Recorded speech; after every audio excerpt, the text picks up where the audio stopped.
அஸ்ஸலாமு அலைக்கும் வரஹ்மத்துல்லாஹி வபரகாத்துஹு. அன்புக்குரிய சகோதர சகோதரிகளே, அல்லாஹுவின் கோபத்தை அணைக்கக்கூடிய ஏதாவது வார்த்தைகள் இருக்கிறதா? அல்லாஹ் நம்மீது அருளை கொட்டுவதற்குரிய வார்த்தைகள் ஏதாவது இருக்கிறதா? இன்னும் சொல்ல போனால், இந்த அல்லாஹினுடைய திருநாமம் ஒன்று எனக்கு சொல்லித்தாருங்கள். அதை சொல்லி சொல்லி நான் அல்லாஹுவை அழைக்க வேண்டும், என் தேவைகளை கேட்க வேண்டும், அல்லாஹ் எனக்கு அதன் மூலம் பதில் கிடைக்க வேண்டும் என்று ஏதாவது ஷார்ட் அண்ட் ஸ்வீட்டாக இருக்குதா அப்படின்னு கேட்டால் நிச்சயமாக இருக்குது.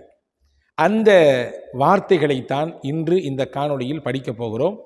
தொடர்ந்து இறுதி வரை பாருங்கள். மிகப்பெரிய நமக்கு தன்னம்பிக்கையையும் அல்லாஹுவின் மீது இருக்கக்கூடிய அந்த அன்பையும் பாசத்தையும் நமக்கு கூட்டி தரக்கூடிய வார்த்தைகளை நாம் தெரிந்து கொள்ளப் போகிறோம். வாருங்கள், காணொளிக்குள்ளே போகலாம். நபிகள் பெருமானார் ஸல்லல்லாஹு அலைஹி வஸல்லம் அன்னவர்கள் அறிவிக்கக்கூடிய ஒரு ஹதீஸ், சையதுனா அபு ஐயாஷ் இப்னு ஸைத் இப்னு சாமித் ரலியல்லாஹு அன்ஹு அவர்கள் இந்த ஹதீஸினுடைய அறிவிப்பாளராக இருக்கிறாங்க. திர்மிதி ஷரீஃபிலே இந்த ஹதீஸ் பதிவாக இருக்கிறது. இந்த அபு ஐயாஷ் ரலியல்லாஹு அன்ஹு என்ற சஹாபி ஒரு நாள் தொழுதுட்டு இருக்கிறாங்க. தொழுது முடிச்சுட்டு எல்லாருமே என்ன செய்வோம்? துவா செய்வோம் இல்லையா? எந்த தொழுகைக்கு பின்னாலும் துவா கண்டிப்பாக இருக்க வேண்டும். ஆனால் இன்னைக்கு அவசரத்தில் பல பேர் எப்பண்டா இமாம் சலாம் கொடுப்பாருன்னு சொல்லி சலாம் கொடுத்த கையோடு எந்திரிச்சு ஜமாத்தை அப்படி களைச்சி விட்டுட்டு ஓடுறத வெளியே போகிறத பார்க்குறோம். ஆனால் தொழுகைக்கு பிறகு அந்த தொழுகையின் அங்கீகாரமே துவாவில் இருக்கிறது.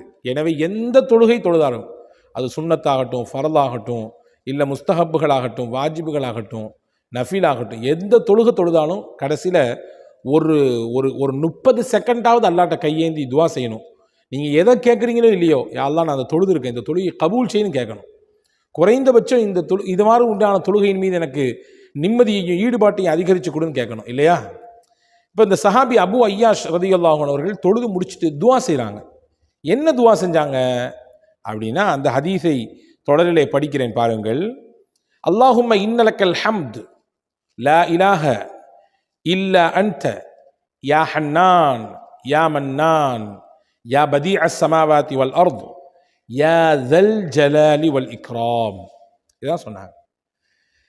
5 அல்லாஹுவினுடைய முக்கியமான திருநாமங்களை கொண்டு துவா செஞ்சிருக்காங்க.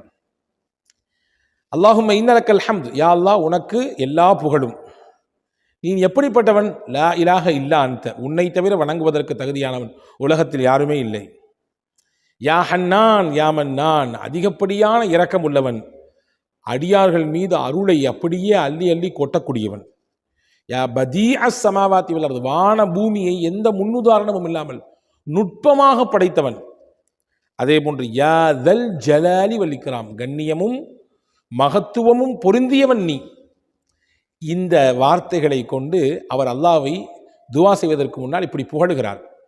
துவாவுடைய முறையை எடுத்த உடனே நம்ம அல்லாஹ்ட்ட கேட்கக்கூடாது. கையேந்தி யா அல்லாஹ் அதை கூட இதை கூட கேட்கக்கூடாது.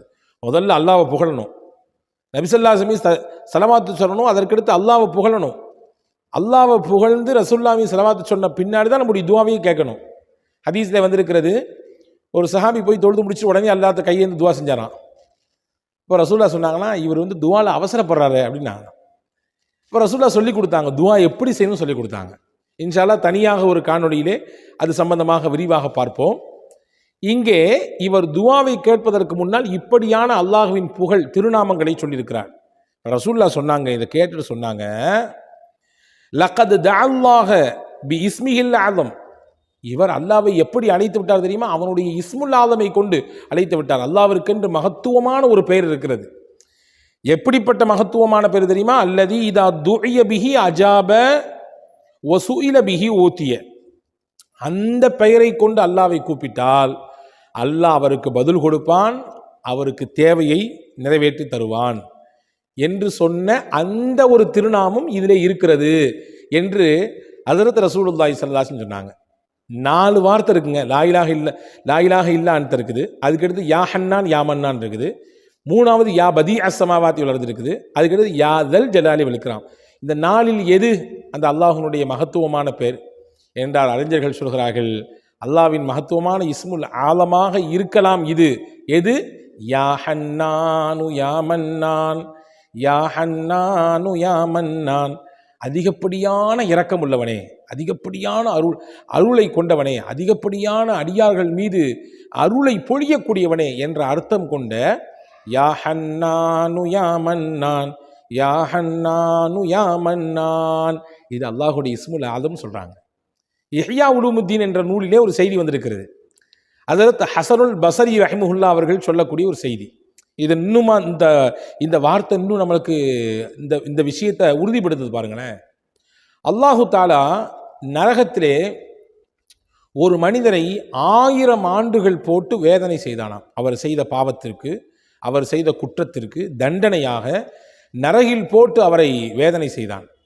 உச்சகட்டமாக அந்த வேதனைகளை எல்லாம் கடந்து அந்த 1000 வருடத்தை நெருங்கக்கூடிய நேரத்திலே அந்த மனிதருக்கு இப்படி ஒரு யோசனை வந்துச்சான். அல்லாவை இப்படி சொல்லி அழைச்சாராம், யா ஹன்னானு யா மன்னான், யா ஹன்னானு யா மன்னான், இப்படி சொல்லி அழைச்சாராம். யா அல்லாஹ், இரக்கமானவனே, கருணை காட்டக்கூடியவனே, அடியார்கள் மீது அருளை பொழியக்கூடியவனே, எனக்கு இப்படியான வேதனை இருக்குதே, இத்தனை ஆண்டுகளாக அந்த வேதனை அனுபவிச்சுட்டு இருக்கனே, எப்படியாவது என்னை இங்கேருந்து வெளியேற்றுறேன் அப்படின்னு சொல்லி இந்த விஸ்மை, இந்த அல்லாவின் திருநாமத்தை சொல்லி அழைத்தாராம். அல்லாஹு தாலா அந்த இஸ்முக்னுடைய பரக்கத்தை கொண்டு, யா ஹன்னானு யா மன்னான், இந்த வார்த்தையினுடைய பரக்கத்தை கொண்டு அல்லாஹு தாலா அந்த மனிதரை அந்த நரக வேதனையிலிருந்து பாதுகாத்தான், வெளியேற்றினான், அவருக்கு நரகத்தை விட்டு மொத்தமாக விடுதலை கொடுத்தான் என்ற செய்தியை ஹஸனுல் பஸரி ரஹிமஹுல்லா என்கின்ற அந்த மகத்தான இமாம் அவர்கள் சொல்கிறார்கள். இதை ஹஜ்ரத் இமாம் கஸாலி ரஹிமஹுல்லா தன்னுடைய இஹ்யாவிலே பதிவு செஞ்சுருக்காங்க. எனவே அன்பான சகோதரர்களே, இந்த காணொலியில் நமக்கு ஒரு பெரிய உற்சாகம் கிடைச்சிருக்கு. அல்லாஹ்ட்ட அழைச்சி நெருங்கிறதுக்கு அவனுடைய இஸ்முல் ஆலம், அதாவது எந்த இஸ்மை சொல்லி நம்ம அல்லாஹ்ட்ட துவா செஞ்சா நம்ம துவாவை அல்லாஹ் ஏற்றுக்குவானோ, எந்த இஸ்மை சொன்னால் நம்ம மேலே அல்லாஹ் கோபமாக இருந்தாலும் அப்படியே கரைஞ்சி போயிடுவானோ. ஒரு அத்தா தன் பையன் மேலே கோபமாக இருக்காரு, கடுமையான கோபமாக இருக்காரு வச்சுங்களேன். அந்த பையன் ஒரு ட்ரிக்ஸை தெரிஞ்சு வச்சுருக்கான். என்ன அப்படின்னா, நம்ம அத்தாவுக்கு எதை பிடிக்குமோ அதை செஞ்சு அவரை இந்த கோபத்திலேருந்து வெளியேற்றணும், அந்த கோபத்திலேருந்து கீழே இறங்க வைக்கணும். அதை கரெக்டாக பையன் தெரிஞ்சு வச்சுருக்கான். அதை கரெக்டாக அவன் செஞ்சிட்டான். செஞ்சு முடித்தோன்னே அவருக்கு உச்சத்தில் இருந்த கோபம், அந்த செயல் அவருக்கு ரொம்ப பிடிக்குன்றதுனால அதை செஞ்ச உடனே அப்படி கோபம்லாம் தனிஞ்சு கீழே இறங்கிடுறாரு. இல்லையா? பார்க்கிறோமா இல்லையா? இதை மாதிரி அடியார்களின் மீது உச்சபட்சமாக கோபத்தில் அல்லாஹ் இருந்தாலும் அந்த கோபத்தை எல்லாம் கீழே இறக்கி நிதானத்திற்கு, பாசத்தோடு, பிரியத்தோடு அந்த அடியாரை பார்ப்பதற்குரிய ஒரு நிலையை ஏற்படுத்தக்கூடிய வார்த்தை தான் யா ஹன்னானு யா மன்னான். இந்த வார்த்தை அல்லாஹ்வின் கோபத்தை அணைக்கும் மட்டுமல்ல, நாம் கேட்டால் என்ன கிடைக்க வேண்டும் என்ற எண்ணத்தில் கேட்கிறோமோ அதற்கு முன்னால் இந்த வார்த்தையை பலமுறை சொல்லிவிட்டு, குறைந்தபட்சம் என்னிடத்தில் கேட்டால் ஒரு 100 தடவை ஒரு இடத்திலே அமர்ந்து இதை சொல்லிவிட்டு அல்லாஹ்விடத்திலே துவா செய்தால் நிச்சயமாக அந்த துவாவிற்கு மிகப்பெரிய அங்கீகாரமும் பதிலும் கிடைக்கும் என்பதை இந்த ஹதீதுகள் நமக்கு விளக்கித் தருகிறது. வல்ல அல்லாஹ் தௌஃபீக் செய்வானாக. இதை பின்பற்றக்கூடிய நல்ல வாய்ப்பை உங்களுக்கும் எனக்கும் எல்லா மக்களுக்கும் தருவானாக. வஸ்ஸலாம்.